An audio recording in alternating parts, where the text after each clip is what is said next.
Welcome back to another video on the Neon here. Today I'm going to try and diagnose the no start issue, which to me seems to be a no fuel issue. So I figured I'll start with the easy stuff first, which was the fuel pump fuse. The fuse is fine. There's also a fuel pump relay, and there's also something called an auto shutdown relay. So there's a potential that either of those could be bad, and that would make my issue simple to fix, but there also is the potential that, you know, the fuel filter's clogged, the fuel pump is gummed up with Varsol fuel, or that the fuel pump does not work itself anymore. So what I'm gonna do is swap around horn starter relay here with the auto shutdown and vice versa with the fuel pump and see if I get any changes. From there, I'll have to get back to the fuel pump,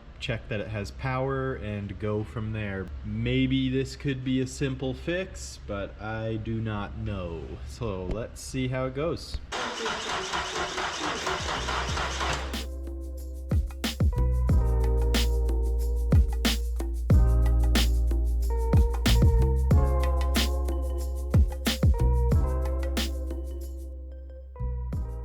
Here we are at the sending unit for the Neon. This is the plug that powers the fuel pump. What I'm gonna do is unplug that, power up the car, turn the ignition on, confirm that I have power, at least up to this point. We've got a clear, smelly substance coming out. So to my knowledge, this is either like a fuel filter or a fuel accumulator. All right, after some testing, tested the fuel pump relay, and it is fine. The fuel pump is getting power, it is just not working. So I'm gonna go ahead and remove it, and we're gonna have to replace the pump and see how we make out from there. But this is also a good opportunity to get the really old gas out of the tank.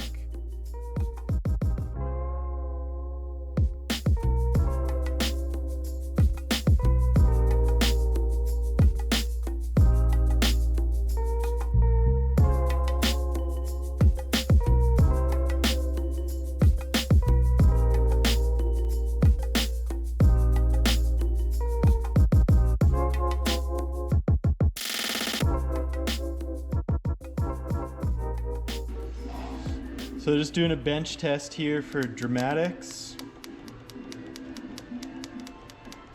Dead. With the pump confirmed dead, I've ordered another pump. Now I'm just gonna bag up the little bits here related to the sending unit until I get the pump.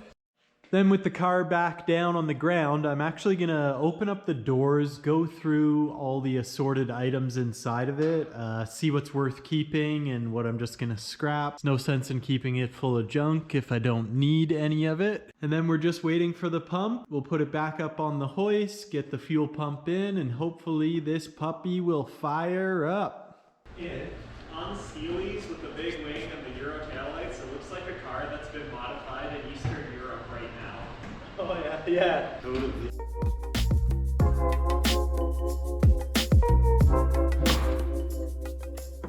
Alright, here we are with the interior contents. So we'll go through this and scrap whatever's scrap and put the rest aside. Surfboard wing for now. Keep. Oh, for sure. That's Paintball hopper. Struts. Scrap. Motor mounts. Yeah, these are for this. Splitor. Keep. Nostalgic. Relic. Matching one. Oh, the taillights from your Grand Marquis. Not good. There is primitive coilovers in here somewhere, I swear to God. Oh, no. Oh, no. What intake? That's a keep. Yep. Oh, yes. Primitive coilovers. I hope there's a spring somewhere. Yo, there's a cassette. Scrap. I guess, yeah. Those are some fucking cut springs. Yeah. Service. Sick. Another Sparkalo belt. Is that a temp permit? Yeah, wow. Whoa. That's old school. Show them this sweet sucker. What the? Nice welds. That's what I was looking at. Yeah. Fashikens. Don't take it personal. Shakens. Yeah, House of Pain. Zigzags that are, for some reason, the most swollen zigzags I've ever seen. That's all you need is your chickens and your zigzag. Whoa, a PlayStation demo disc. Yeah. Is that 10 cents of Pioneer money?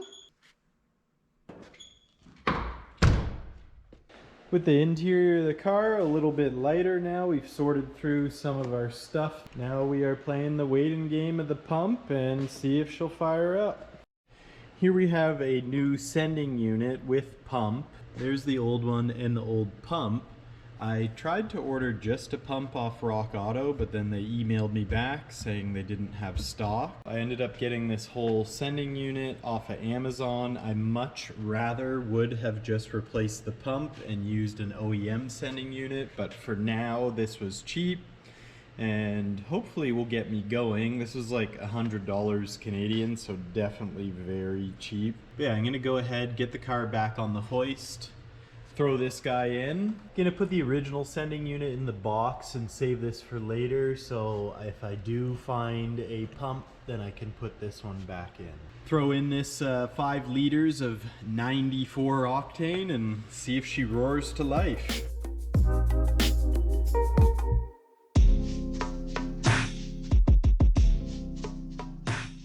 Spot all prepped there, the new gasket on the new sending unit. I made sure first that it plugged into the harness, and it does, so we are ready to slap that sucker in.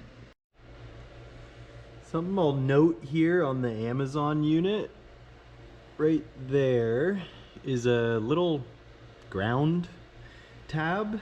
The original one never had a ground. I don't think that's a huge issue because the harness is double grounded, but either way, yeah, I thought that was interesting.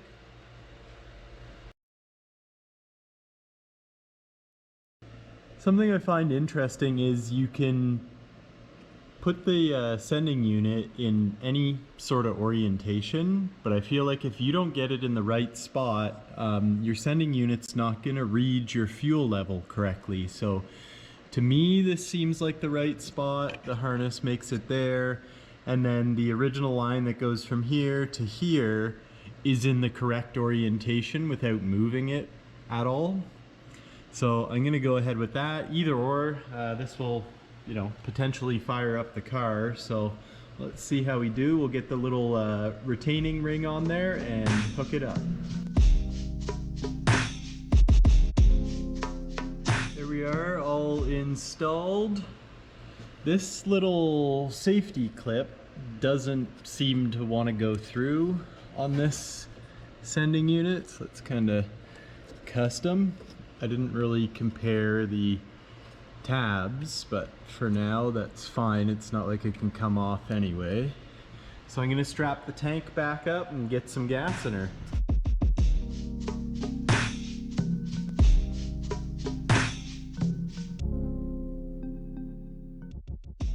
No fuel coming out the bottom, so that is our first good sign. Let's hook some power up to this car and see what happens.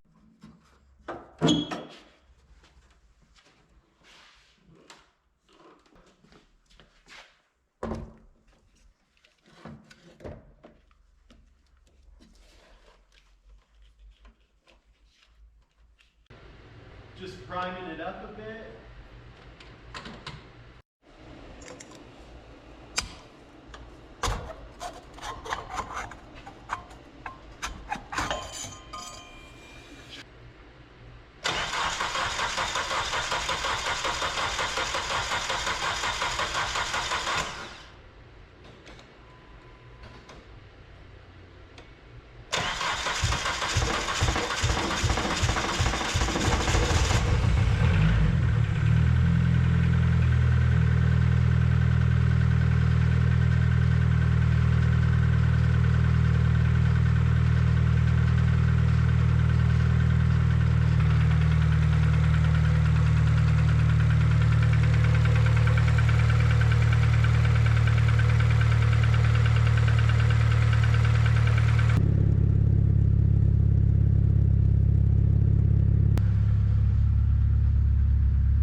So she's starting to warm up a bit here.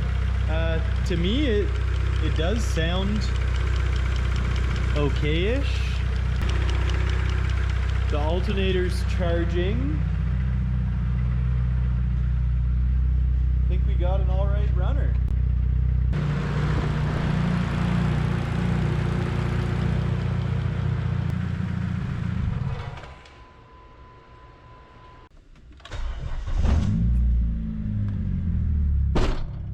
Oh yeah.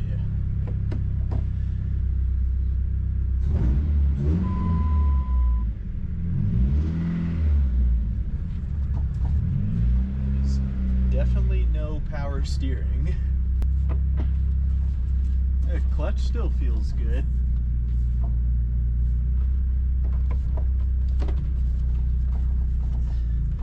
Pure race car, no power steering.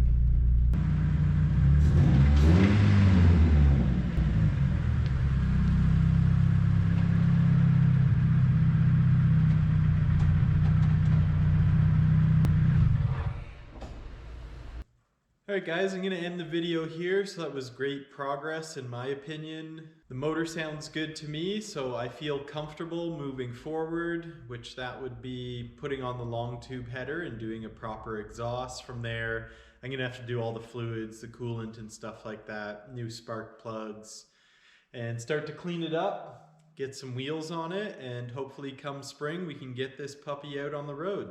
Alright guys, thanks for watching. Hope you enjoyed this. Make sure you like, subscribe, and comment what you think. Till the next one.